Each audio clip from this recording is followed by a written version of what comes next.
Up next, we have Innovating Reservations through Blockchain Technology. We're going to be moderated by Mark Gordon, co-founder and chief hospitality officer of Pinktada. Mark, come on up.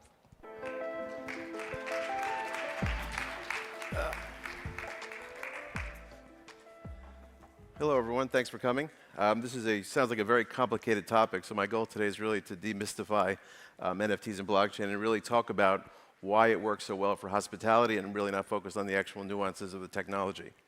By way of background, I've been in the hotel industry for over 30 years. My focus has always been on hotel acquisitions and development, investing, and advisory.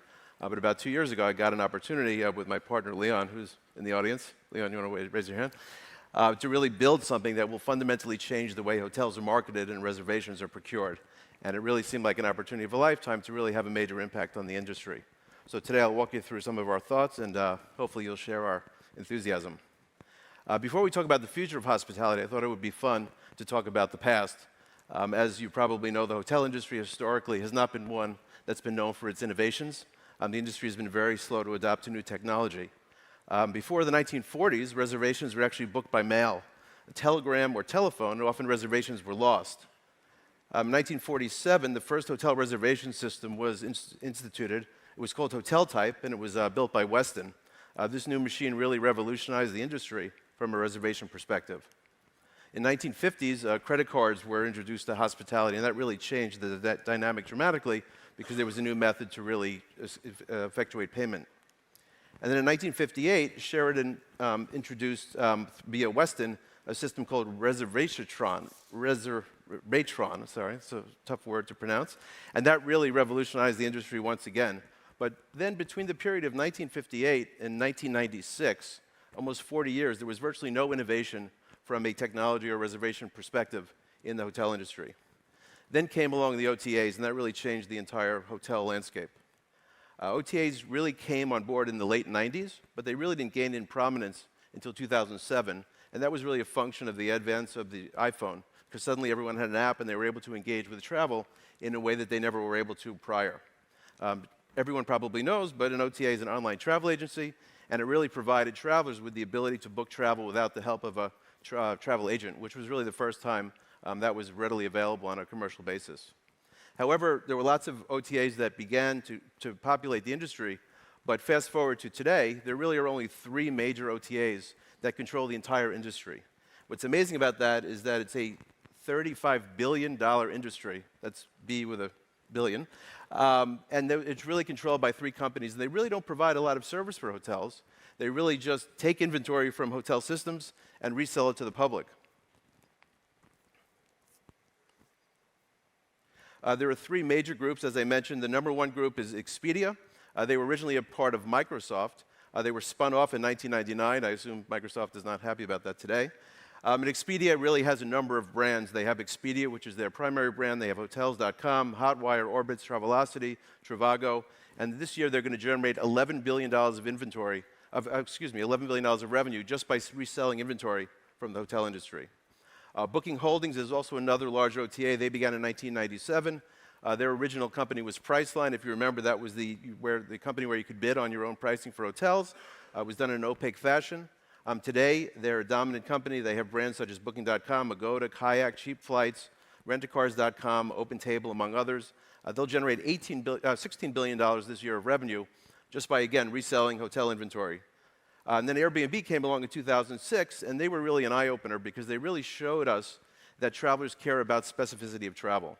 And the reason Airbnb became so popular so quickly was that they were actually providing a specific experience for travelers. I think the word experience has been mentioned about 9,000 times over the last 2 days, and that really is the direction the industry is going in, and Airbnb really showed us that people who travel want to know where they're going. It kind of makes perfect sense, but no one had thought about it prior. Today, they've recently acquired Hotels Tonight, actually not recently, but in 2018, and they're also generating $8 billion of revenue. So in aggregate, these 3 companies have $35 billion a year of revenue, and all they're really doing is reselling inventory that we all own as hotel owners. The OTAs provide a lot of services, but they also create a lot of animosity in the industry, so we often refer to them as frenemies.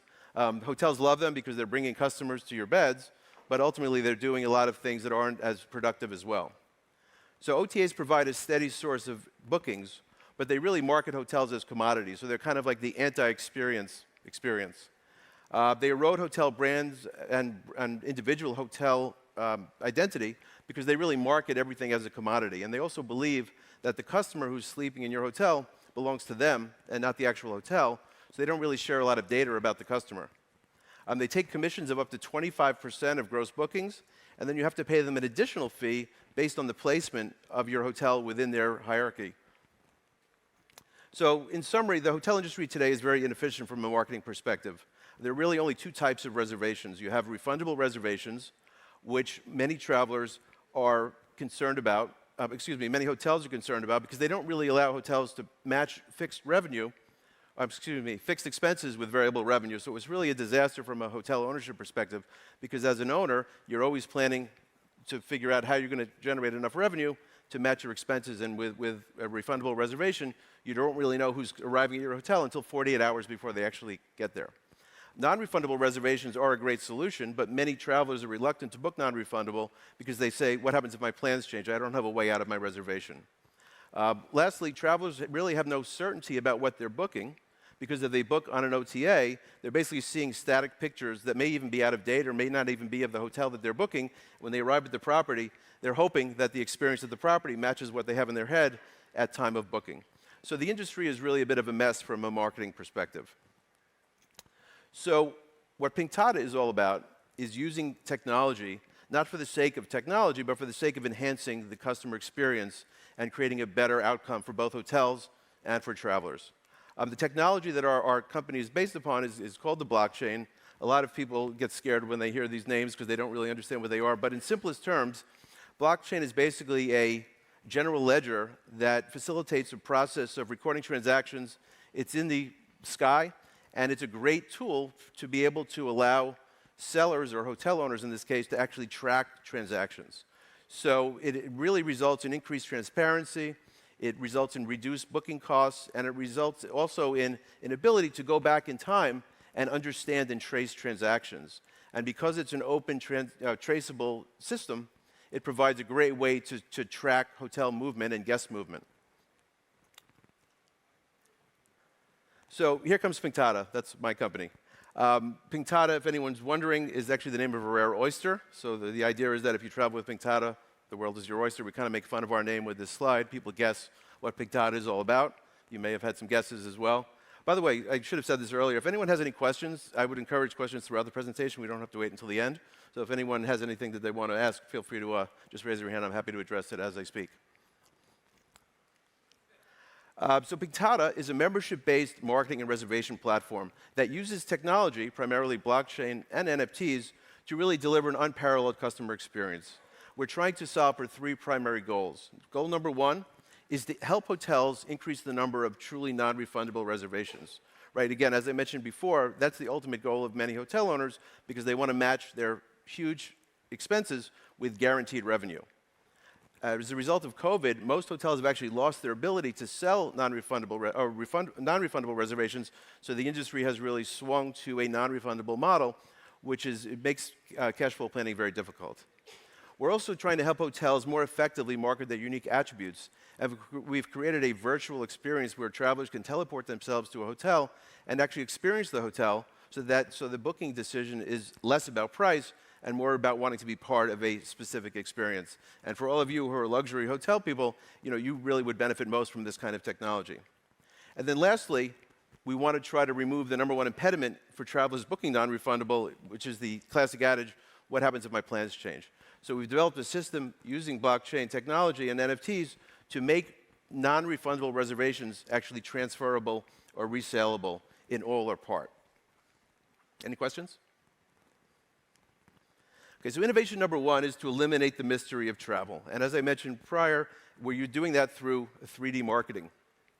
So many of you have seen this picture before. The OTAs generally market hotels by showing a picture of a king bed. And somehow that picture of the king bed is supposed to allow travelers to make a decision about taking their family on a vacation for 7 days. No matter what the description of the room is, it's generally the same exact bed. It could be a premium King Harbor room, it could be an Imperial room, it could be a double Queen Harbor view. It's always the same picture. So what we developed is a way to really help hotels and resorts stress their unique attributes, which are often the amenities of the resort. Right? I mean, the guest spends a certain amount of time in their room, but they're really living in your amenities. How do you convey that message to travelers prior to booking so that their decision is less about price and more about wanting to be part of your specific experience? So we have a series of immersive screens that really highlight your pools, the restaurants, the golf, the spa, so the travelers could really begin to feel like they're in your property even before they book, so they can develop an emotional attachment and really fall in love with your property. So these are some examples of how we do our photography. You know, we want the traveler to feel like they're in your restaurant, not looking at it from afar. They can actually walk the restaurant in 3D. They can download menus. They can make reservations 6, 12, 18 months in advance, depending on when they plan to travel. We have great pictures of pools and oceans and beaches so that people could really feel that they're in the pool. They could really imagine themselves with their family swimming in the pool. And again, just develop that emotional attachment, which is such an important part of the travel booking experience. Another thing that we really focus on is how to sell the guest room.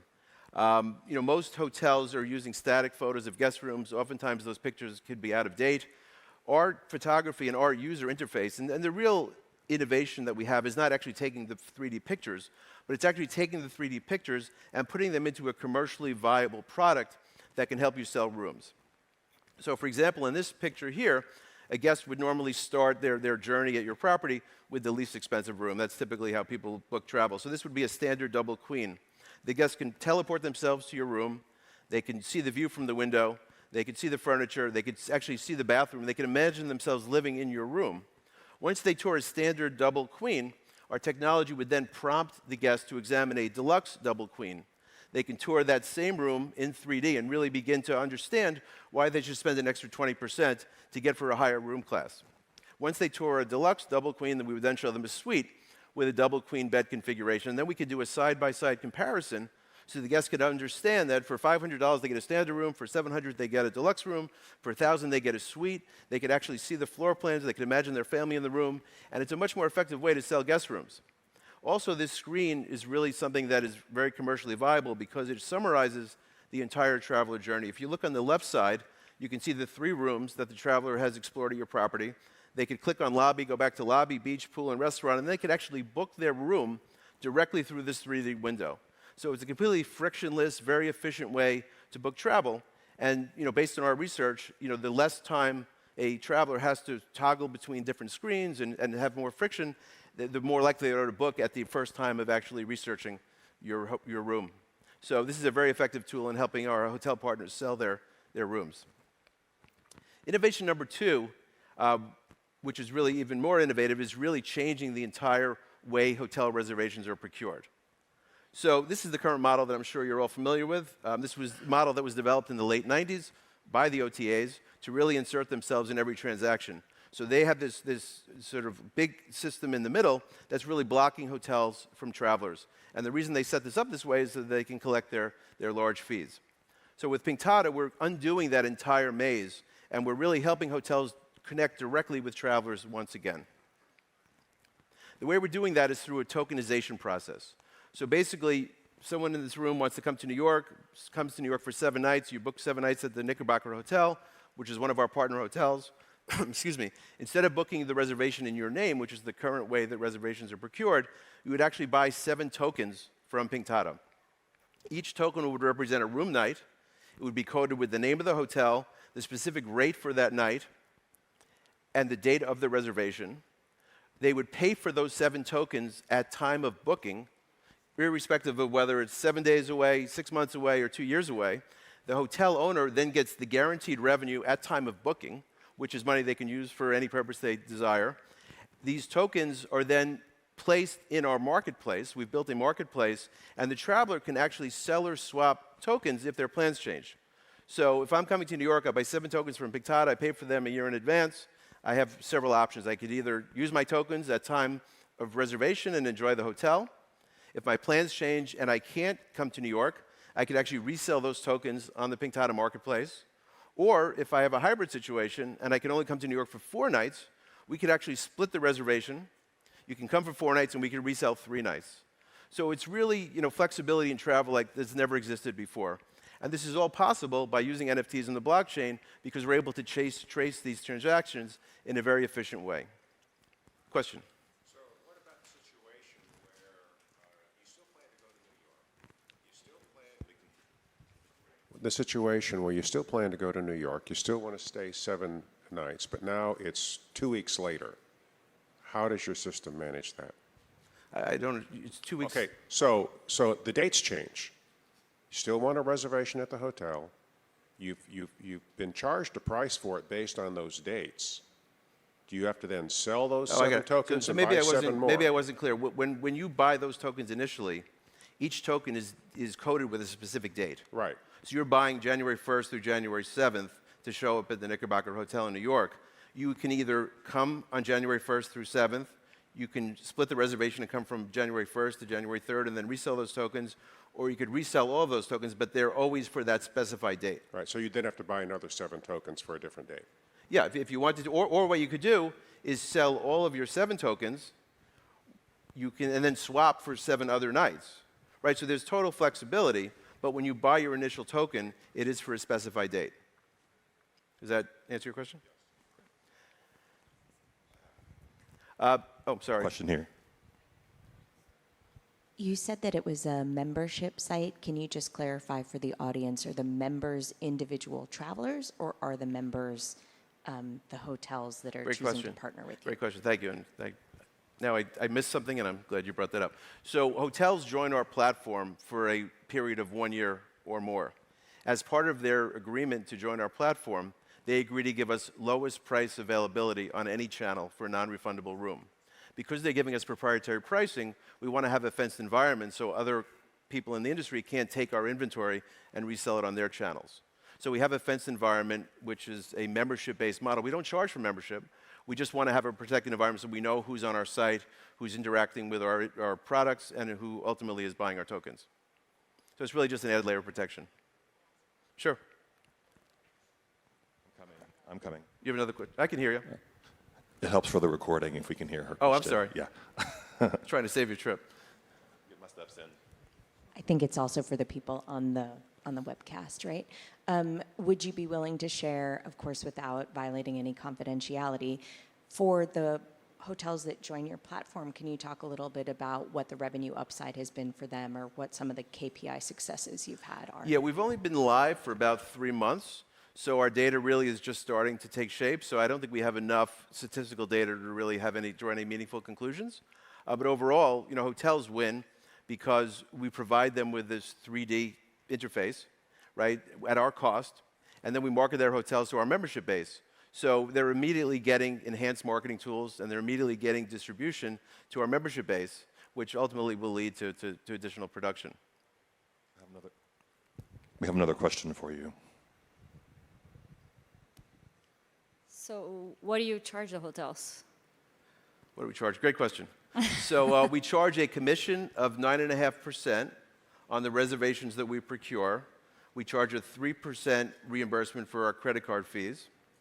And then if a member wants to sell or swap their tokens, we charge an additional 4%. So our fees are roughly half of what the OTAs charge on average. Then the 4%, if they want to swap, that's charged to the hotel or to the guest? Another good question. So the hotel pays the initial 9.5% plus the 3%. The traveler pays the 4% fee in order to sell or swap. Thank you. Sure. Any other questions?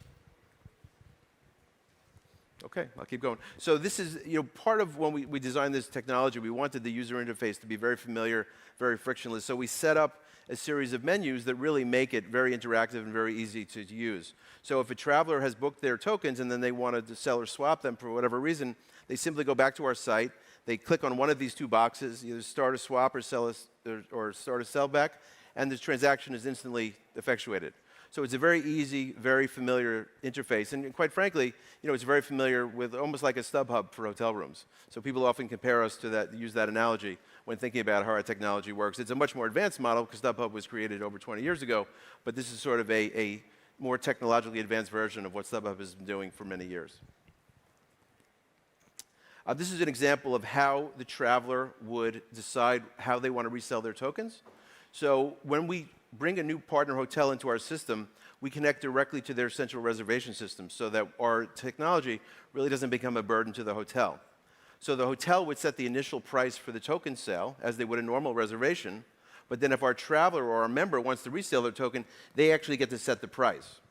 So they will set the price based on market demand at time of sale, but the member actually has the luxury of setting that price. That price may ultimately be lower than what they originally paid, or quite frankly, it could be higher.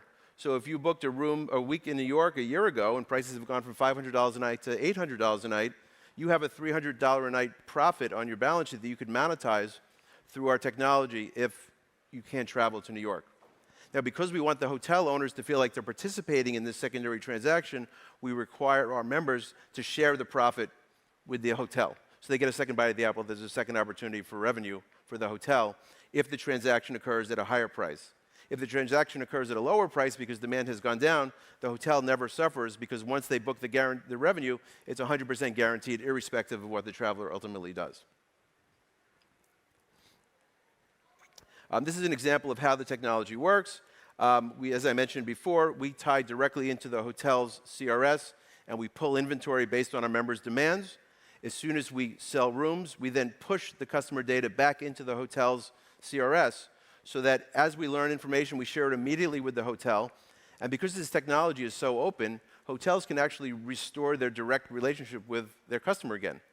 You know, the OTAs of the world have really blocked this from happening over the last 25 years, and hotels really suffered, particularly in periods like COVID, because they wanted to be able to talk to customers about whether or not they were coming to the hotel, and they didn't even know how to contact them.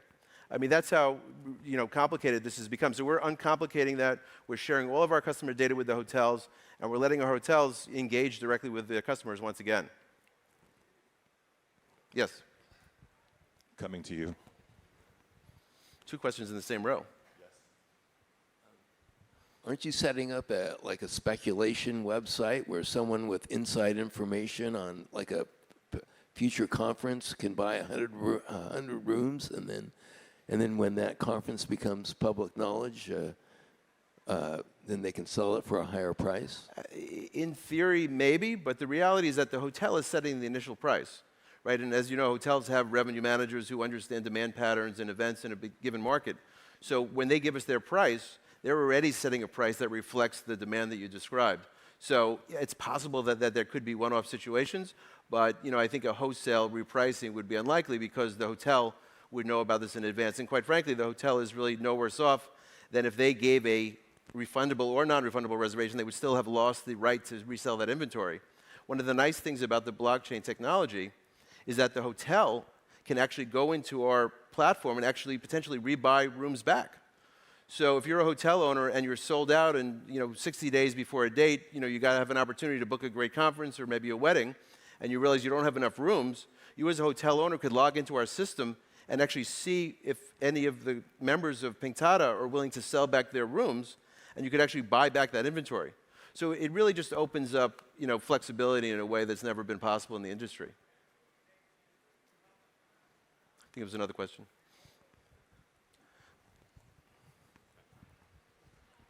Maybe I missed it, but how are rates and tokens available for resale presented to guests? Because as a hotel, if I have a guest who has already purchased tokens for, let's just say, next week, and then I have a prospective guest that is interested in visiting the hotel that same week, if my rates are currently, let's just say they're the same, are the hotel's rates presented to the prospective guest in a different manner than the resellable tokens? Because as a hotel, I may miss out on additional revenue because I don't get paid anything if the rates are the same if the prospective guest buys the resellable token. Yeah, I mean, that's, I guess, a potential risk. The reality is that if you as a member decide you want to resell your room, and then I come along and I want to travel on those same dates, I don't know if the inventory I'm buying is directly from the hotel or I'm rebuying your rooms. So there are potential use cases where we could be reselling a room at the same time the hotel is, but I think that those cases will likely be few and far between, and it will only be like 1 or 2 rooms, so I don't think it will have a material impact on their overall revenue management strategy for the property. So in summary, what we're trying to do is, again, use blockchain and NFTs, not for the sake of doing so, but to create a much more efficient process for hotel owners and for travelers. So the benefits of our technology really are to give hotels the tools to really restore the ability to sell a truly non-refundable reservation. We're trying to also help hotels really just match expenses with revenue, right? The dynamic today in the industry is really unbalanced. And, I've been a hotel owner. I've sat in those revenue management meetings, and, you're looking at a stack of expenses, and you're not sure who's going to be sleeping in your hotel, and you're trying to balance. And this will really help hotels really de-risk the historical risk associated with hospitality. Because we're using blockchain technology, all of these subsequent transactions can be easily traced on the blockchain. So a hotel owner could go back, 5 years and see, I was the original owner of a token, then you bought the token, then you bought the token. All of that information will be permanently available via the blockchain technology. So it provides this great level of transparency. Also, hotel revenue managers will be able to log into our system and see if our members are trying to sell their tokens at a higher price. So it will actually give revenue managers real-time price discovery so they can actually see what the market is willing to bear on any given night for a hotel room. Another great opportunity with our technology is that many people think that if a guest books a non-refundable reservation and they don't show up at the hotel wins. But the reality is that the hotel really needs someone sleeping in that bed, because if that room is empty, that means no one's drinking at the bar, no one's eating in the restaurant, no one's using the spa. So the goal is really less about whether someone's gaming the system and maybe making $100 on a room rate, but keeping luxury hotel rooms full so all of your ancillary services are also fully occupied. So there's lots of benefits. I know I've gone over time, but I did allow for some Q&A in advance. So appreciate everyone's time, and hopefully you guys find this as interesting as we do. Thank you. Thank you so much, Mark.